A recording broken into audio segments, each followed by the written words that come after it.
people, what's up? Welcome back to the channel. It's so great to be back, and since I'm so frequently accused of being long-winded, I'm just gonna hop right into the video. Every month I have to sit down and think about what I'm gonna release for the month. And this video for April comes 6 months after my birthday, which means there's only 6 months until the next birthday comes back around. And this is what people call a half birthday. You already know I'm a strong advocate for self-love, and I just believe that once a year, it's not good enough to celebrate ourselves. So October is for celebration and April is for reflection. It's the midpoint so we can see what's been going on and what can be changed. Today we're doing 20 years and 15 minutes. Let's go. All right, y'all. Well, let's start at the beginning. In the beginning, God created Jordan and it was very good. I'm just playing. No, for real though.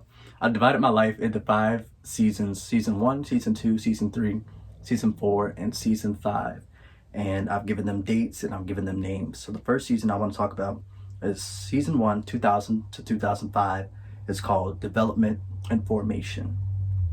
So we're going to talk about 2 things. We're going to talk about music and we're going to talk about school. So in those first 5 years of my life, I didn't go to preschool. I just stayed at home with my mom.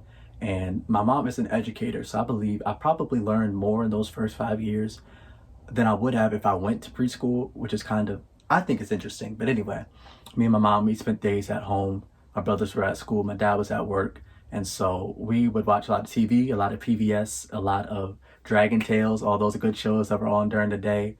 Reading Rainbow, y'all know what I'm talking about. Anyway, we would watch TV. We'd also take a lot of naps. And that's probably why I love naps so much now, because I've just been doing that all my life. Anyway, also in those first 5 years, I discovered my gift and my love for music. So I would sit in a lot of rehearsals. Once again, I was too young to be left at home alone. So I would tag along with my mom when she went to rehearsal, or my brothers, they also had rehearsal. So I would tag along and I wouldn't participate, but I would just kind of sit there and listen. So that grew into singing in the car, singing at home, or singing wherever. And then when I was 5, I was finally able to join the children's choir. So that's kind of where that started. And now I'm still doing music 15 years later. So that's kind of where it started. Season 2 I want to talk about is, here it is. Season 2 is 2005 to 2007. And I call this Comfortability and Discovery. It's going to be interesting. I want to talk about a few things here. We're going to talk about school. I'm going to talk about school a lot during this video because I've always been a student. I've been a lifelong student. We go to school from 4 or 5 all the way up to 18. Some of us go to college. But yeah, I'm going to talk about school a lot in this video. So we're going to talk about school. We're going to talk about performance. And we're going to talk about teaching. So 2005 to 2007 is the first time I go to school. I didn't go to preschool, so I started in kindergarten. First time I'm seeing kids my own age, making friends, learning your numbers, your alphabet, how to add, subtract, divide, multiply, all that great stuff. Yeah, so I'm also learning, because I'm now in public, I'm not at home anymore, and I'm in the public school system, I'm learning what's acceptable and what's not acceptable. What do I mean by that? Pretty quickly, you are able to catch on that these people like crisscross applesauce. That's how we're going to sit. These people like to take a nap during the day. That's what we're going to do. These people like when you're quiet and you're walking in the halls. That's what we're going to do. They like that you raise your hand to ask a question. That's what we're going to do. And from the age of 5, we are taught what's acceptable and what's not acceptable. And I believe that that's shaping us to meet people's expectations of us. I want to deal with this because anybody that knows me knows that I have a problem with performance. What I mean by that, not musical performance. I have an issue with people putting expectations on us that are contrary to who we are. And I believe that as a people, we've mastered performance, but we've not mastered calling. Because people can tell us, I want you to do X, Y, and Z, but we are actually A, B, and C. And now we have to change and alter ourselves to be able to do X, Y, and Z when really we are A, B, and C. Here's what I've come to realize. As a person, I feel like my left and my right brain, they work pretty equally. But right brain people are kind of forced and fit into a box to be left brained, and left brain people are kind of shifted over to the right brain, and people are being taught to do things that are contrary to their nature. We have mastered performance, but we have not mastered our calling. So that continued from like 5, very much late into my life. It wasn't about the year 2019 that I realized I am tired of doing things for people that they expect me to do, but I don't actually want to do them. And so I began to break the cycle of performing to people's expectations and just being me. I'm not performing anymore. I'm just living my life and who I've been called and shaped to be. Also in 2005 to 2007, which is season 2 of my life, I discovered my love and my gift for teaching. Y'all know I'm a church kid. If you don't know, now you know. There are 52 Sundays in a year. I was probably in church for 48 of those 52 Sundays. We were the people where we'll probably go on vacation every now and then, and maybe we might be sick and we miss a Sunday, but 48 out of those 52 Sundays, we gonna be in church. And so I began to see things like patterns, systems, and teaching every Sunday. I saw that and I began to do those same things that I saw. I began to practice those principles. And I don't believe teaching is really just a church thing. I believe it spreads all across life. Teaching, we all have the ability to teach, and we can all teach. It's actually not that very hard. I believe teaching is really just explaining concepts and giving a step-by-step breakdown. So it's really just as simple as teaching somebody how to tie their shoes or teaching them how to do laundry. Teaching is not as complex as we make it to be. Teaching becomes complex when the principle that we are explaining is concept. But teaching itself is simple. So we can all teach, and I believe that we're all called to teach, and we all do teach probably on a daily basis. But over the years of 2005 to 2007 is where I discovered my love and gift for teaching.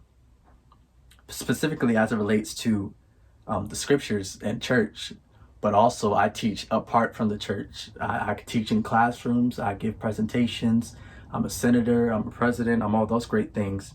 So I do both. I'm on both sides of the spectrum. Teaching is very universal. So that's it for season 2. Let me move to season 3, which is 2007 to 2012. And I call this season Adapting. So this is when I moved from New Haven to Hamden. So I was kind of the new kid on the block. And what I realized is I lived a certain way in New Haven. I went to a certain school. That was a certain city. Now I'm in a new city. I'm in a new school. And things are different. I have to change. The name of this video is called The Rules Keep Changing. So I have to change. What I did in New Haven is not going to really work at Hamden, because as soon as I stepped in that school, I was like, wait a minute, it's something different here. This is not what I've been used to. I have to change, figure out where I fit. These people have their friends, they have their cliques, they have their systems, and I got to figure out, how does Jordan fit in this equation so that Jordan does not stick out like a sore thumb? And so that's kind of what I had to figure out there. Also, I kept building on my gift and my love for music. I was in the band and in the choir. In the band, I played the cornet, which was a part of the trumpet section, the horn section, the brass section, and I was also in the choir. And when I got to middle school, you couldn't do both choir and band, if I remember correctly. So you had to choose which one you were going to do. And I chose to stick with the choir as opposed to doing the band. And I believe even now, this holds true, that I prefer to sing than to play.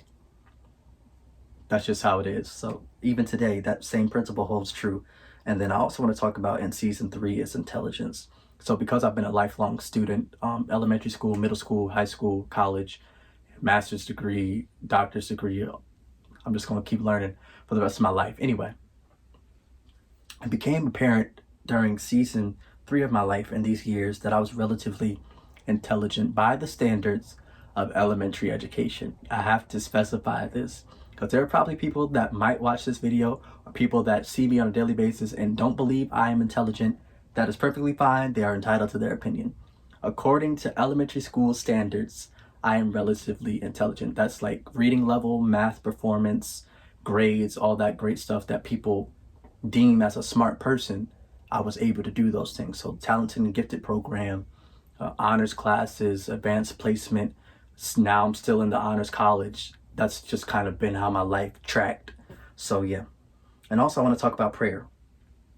In season 3 of my life, I was appointed chaplain of the children's choir. And I actually believe I was the assistant chaplain. Somebody else was the chaplain above me. But if you don't know what a chaplain is, the synonym that I can attach to that is a prayer coordinator. So I coordinated all the prayer efforts of the choir. If we had a rehearsal, or if we were about to sing at a service, or if we had a particularly hard meeting and emotions were running high, somebody had to pray, and usually it was me. And here I began to learn the principles of prayer, and I began to learn the principles of prayer. And here's what I come to learn about prayer. Simplistically, when I teach prayer, is that prayer is a conversation with God. That's all it is. It's really simple. You're just talking to God. He's talking back. Y'all saying stuff, communicating, and you're developing a relationship. It's also a little bit deeper than that. Prayer is a conversation that is according to the will of God. What do I mean by that? When I'm saying things and speaking to God, I might be communicating and saying things to God that are apart from his will. And we know that God is sovereign, so anything that's outside of his will is just not going to happen. God's will is always established. And so I might say that I want a $10 billion settlement by the end of the week. And that's just not the will of God. And you're probably asking me, Jordan, how do you know that that's the will of God? Are you putting a limit on God? No, not at all. If I get $10 billion by the end of the week, I will let y'all know. And if I don't, it wasn't the will of God. Because if it is the will of God, there is no power in all of creation that is strong enough to prevent it from happening. If God wants me to have $10 billion by the end of the week, somehow, some way, it's going to happen. It's not too hard for God. But if it doesn't happen, then it's not his will. I've also learned about prayer that prayer is specific to a people and to a time. What do I mean by that? The way that I pray for the Women of Worship is different from the way that I pray for BCF. Why? They're two different people with two different needs, so I have to pray for them differently. I can't pray for my mother the same way that I pray for my father. Two different people with two different needs. And the prayer is specific to time, because the way that I pray for BCF in 2019 can't be the same the way that I pray for BCF in 2020, because what God might want to do in 2019 may be different from what God wants to do in 2020. So prayer is specific to a people and specific to a time. I feel like that makes sense. If it don't make sense, y'all talk to me. We'll talk about it. Anyway, so that's what I've learned about prayer as a chaplain, as a prayer coordinator, as an intercessor. I've learned how to know what to pray for instead of just calling words that are apart from the will of God. Because I could tell God right now, I want 5 mansions by next year.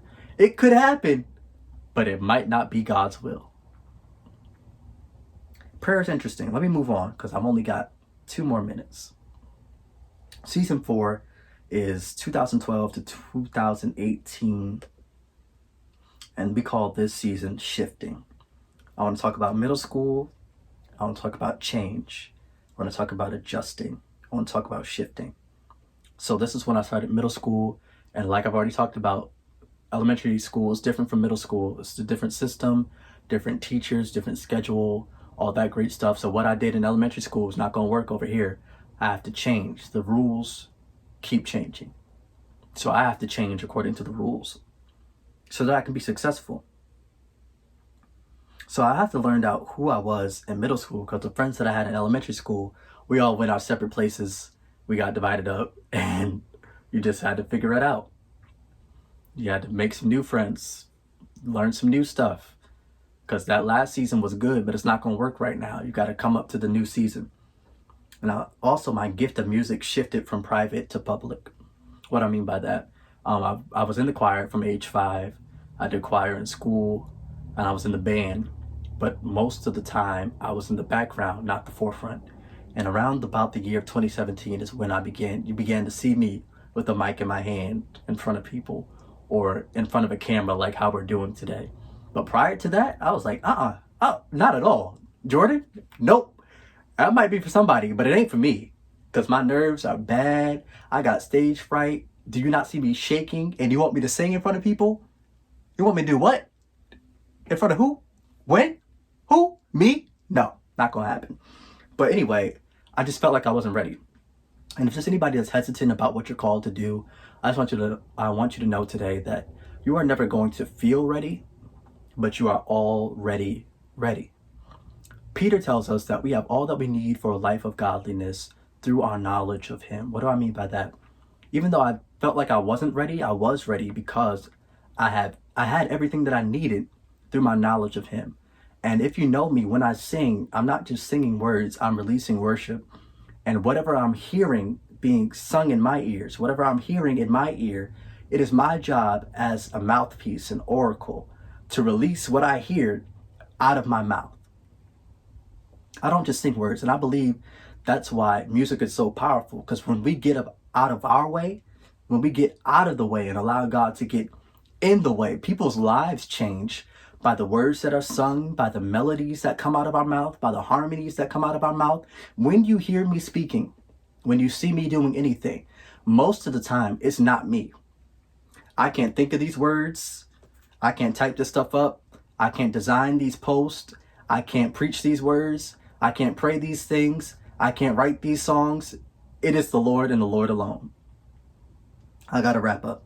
So that was season 4, season 5, and we're closing. Season 5 is 2018 to the present, and we call this season Evolution. God help me. From the year 2018 to the present, I have had many hard years and many painful experiences, but I'm actually really grateful for them because they pushed me to do new things. And this is what I learned in this current season, season 5, is that pain makes you move. What I mean by that, I've got an example that's different from my life.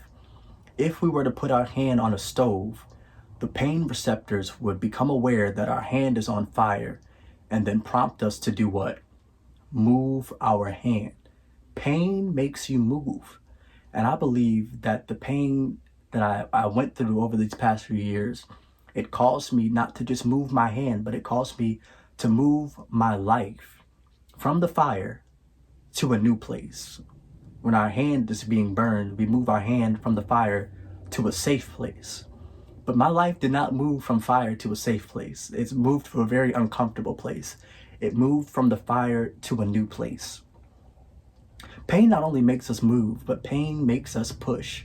What I mean by that, when we consider a woman who experiences labor pains, that labor pain is a signal to her body that it's time to push. And that which her body has been cultivating and growing for the past 9 months, when the labor pain comes, it's signaling to her body it's time to push.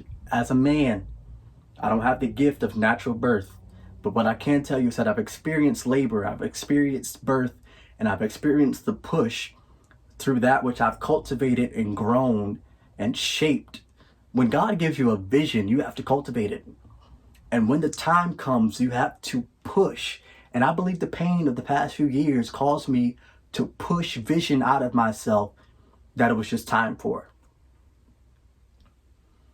That's what pain makes you do. Pain not only makes you move, it makes you push. And God has called us to do things. He's given us vision. And I believe that some of us are just in the season to push. We've cultivated. Now it's time to push. And sometimes it takes pain for you to push. That's what the labor pain is there for. And when you burn your hand, the pain is going to tell you to move. And some of us are in a season of movement. It's just time to move.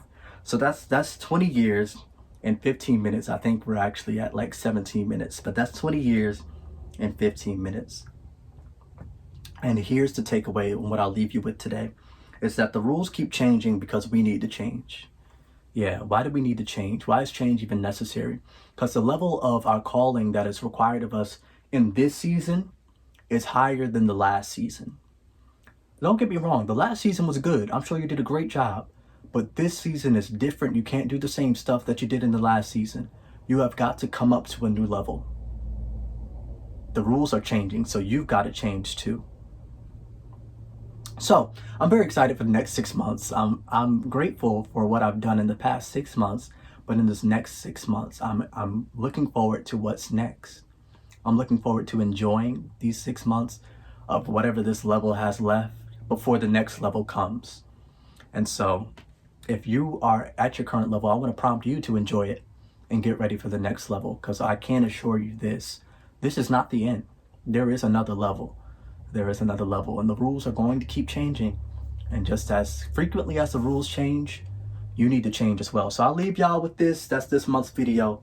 The rules keep changing. Always remember, that you will win today because he goes before you, he goes behind you, and he's going with you. And you cannot lose. The race is not given to the swift nor to the strong. It's given to the one that endures. All you got to do is keep enduring, and you are going to win. I want to thank y'all so much for listening. We'll see you next month. And I can't wait. I'm excited. We love you.